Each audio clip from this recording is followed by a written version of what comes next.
আসসালামু আলাইকুম ফ্রেন্ডস, আজকে আমি আপনাদের সঙ্গে শেয়ার করছি ছোট্ট টেংরা বা দেশি টেংরার ঝালের রেসিপি। তো আজকে আমি ঝালটা আলু দিয়েই করব, খুবই কম মশলার মধ্যেই। তো এখানে দেখছেন আমি ট্যাংরা মাছ ধুয়ে নিয়ে নিয়েছি, কেটে ধুয়ে নিয়ে নিয়েছি, আর এর সঙ্গে অ্যাড করে দিচ্ছি কুচিয়ে নেওয়া আলু। এখানে আমি একটা বড় সাইজের আলু নিয়ে নিয়েছি।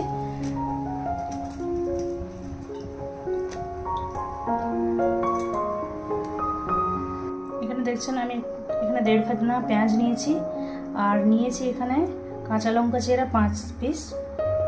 তাহলে এবার অ্যাড করে দিচ্ছি আমি পেঁয়াজের কুচি,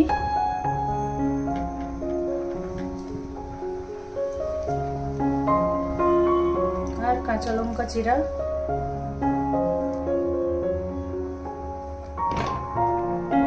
অ্যাড করছি বন্ধুরা স্বাদ অনুযায়ী লবণ।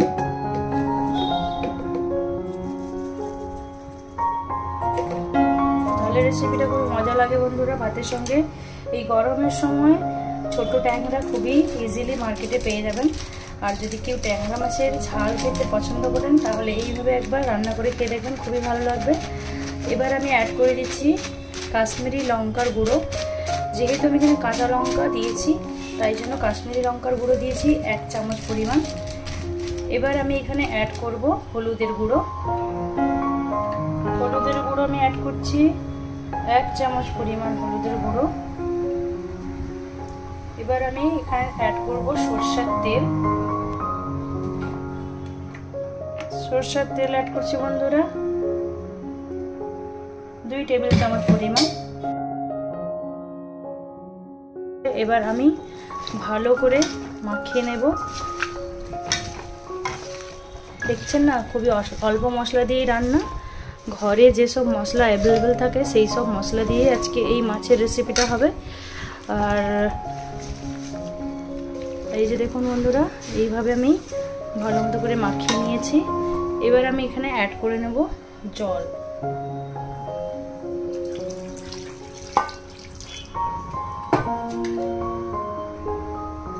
তো বন্ধুরা এখানে আমি জল অ্যাড করে দিচ্ছি 1 বড় কফি মগের মতো। তো দেখছেন এই সুন্দরভাবে এখানে মাখানো হয়ে গেছে। এবার আমি এখানে সাইড থেকে এই যে মাছগুলোকে ভালো মতো করে এই জলটা দিয়েছি এই জলের মধ্যেই ডুবিয়ে দেব, যাতে আবার মাছগুলো মশলায় সব মাছগুলো মশলা ভালো মতো করে লেগে যায়। এবার আমি এখানে একটা ঢাকনা দিয়ে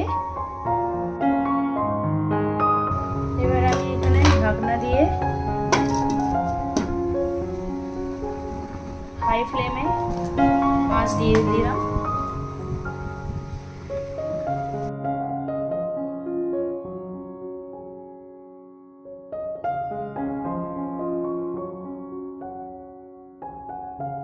পরেই আপনাদেরকে দেখাচ্ছি। দেখুন বন্ধুরা, খুব সুন্দর কালার চলে এসেছে, আর গন্ধটা স্মেলটাও খুব সুন্দর উঠছে গন্ধটা। তো এখানে আমি আলুগুলো সিদ্ধ হয়েছে নাকি একটু দেখে নেব। দেখুন বন্ধুরা, আলুগুলো খুব সুন্দর, কারণ আমি পাতলা পাতলা করে আলু দিয়েছিলাম, এই জন্য আলুগুলো খুব সুন্দর মতো করে সিদ্ধ হয়ে গেছে। মাছটা এরকম বানানো থাকবে। 2 মিনিট পরে আমি আঁচটা বন্ধ করে দেবো বন্ধুরা। একটু ঢাকনা লাগিয়ে 2 মিনিট পরে বন্ধ করে দেবো। তারপরে আমি গরম গরম ভাতের সঙ্গে এটা সার্ভ করে নেব। তো বন্ধুরা দেখছেন এখানে আমার মাছের ঝাল একেবারে রেডি হয়ে গেছে। এবার আমি আঁচটা বন্ধ করে দিলাম। আশা করছি আপনাদেরকে রেসিপিটা পছন্দ এসেছে। আর যদি পছন্দ আসে তাহলে ফ্রেন্ড প্লিজ লাইক করবেন, শেয়ার করবেন, আর সাবস্ক্রাইব করতে ভুলবেন না। বেশি বেশি করে শেয়ার করবেন আপনার ফ্রেন্ডস আর ফ্যামিলির মধ্যে। দেখার জন্য ধন্যবাদ।